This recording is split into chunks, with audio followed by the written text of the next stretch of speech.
Саламатсыңарбы балдар? Кайрадан силер менен жолукканыма кубанычтамын.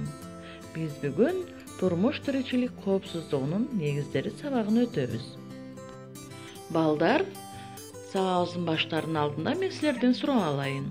Өздүк гигиенаны туура сактап атасыңарбы? Жана дагы эртең менен турганда денеңерди чыңдашыңар керек. Жаткан бөлмөңөрдү тез-тезден желдетип, жууп, тазалап туруу керек. Эгер ушул тазалык гигиенанын баарын сактасаңар, анда силер азаматсыңар. Анткени бекем ден соолук бул байлык. Бүгүнкү сабагыбыздын темасы телефон менен сүйлөшүү.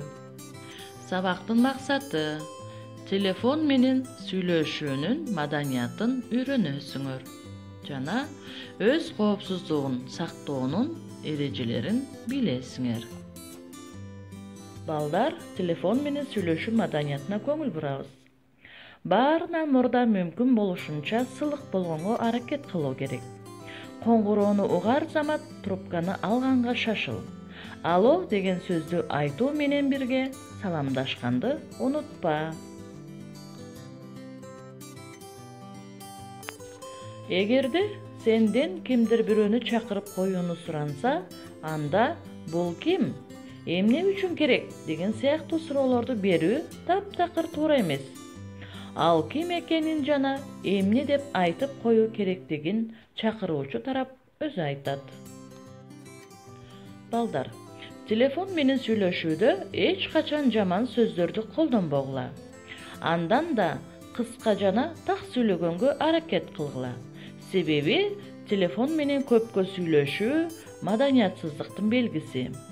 Балким ал телефонго башка бирөөлөр зарыл жумуштар менен чалып алдыра албай калышат. 3-4 мүнөт сүйлөшүүдөн кийин адамдын сөз кабыл алуусу төмөндөй баштайт. Ошондуктан балдар, баарылашуу мөөнөтү 5 мүнөттөн ашпаганы жакшы. Эң негизгиси маани маңызы кыска убакыт ичинде айтылышы кажет. Эми балдар, өзүңө сак бол, кооптуу кырдаал жаратпа деген телефондо сүйлөшүүгө көңүл бурабыз. Эки баланын кооптуу адам менен сүйлөшкөн учурун байкайбыз. Кайсы баланыкы туура кана көңүл бурабыз.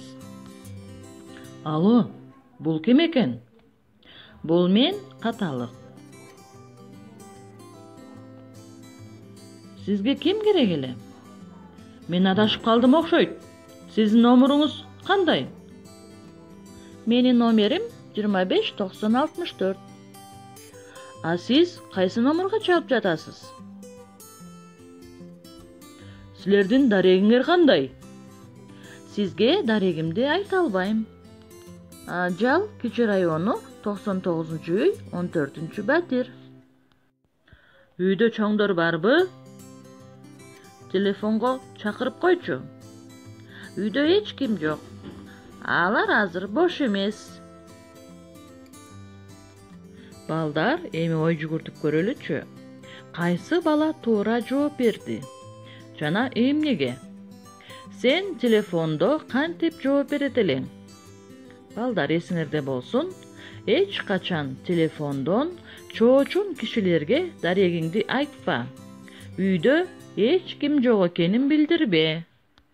Телефон менен сүйлөшүүдө ушул эрежелерди сактасаңар, анда азаматсыңар. Балдар, биз эми телефондун канчалык деңгээлде зыяндуулугу жөнүндө маалымат алабыз. Саламатсыздар, сиздер үчүн уюлдук телефон жөнүндө бир аз маалымат берип өтөлү. Бүгүнкү күндө жөнтөк телефон ар бир баладан тартып, кары картаңдарга чейин жетти. Акылдуу телефондордо оюн ойноо мүмкүнчүлүгү чоң кызыгуу жаратат. Жөнтөк телефондун жаштарга, өзгөчө өспүрүмдөргө зыяны өтө чоң экендигин көпчүлүк биле беришпесе керек. Анын зыяны тамекинин зыянынан да кем эмес экенин окумуштуулар далилдешкен. Жөнтөк телефондун электромагниттик нурдануусу күчтүү болгонуна байланыштуу жаш балдарга таасири тез тиет. Анткени алардын баш сөөгү өтө назик жана жука болгондуктан бээни нур толкундарынан коргоого күчсүз келет. Балдар, силер жогоруда чоочун адамдар менен телефон аркылуу кандай сүйлөшүү керек экендигин жана телефондун канчалык деңгээлдеги зыяндуулугун жакшы түшүнүп эсиңерге сактап алдыңар деп ойлойм. Өзүңө сак бол, кооптуу кырдаал жаратпа. Балдар, үйгө тапшырма, эрежелерди сактап жана аткаргыла. Өзүңөрдү сактагыла, үйдө болгула балдар.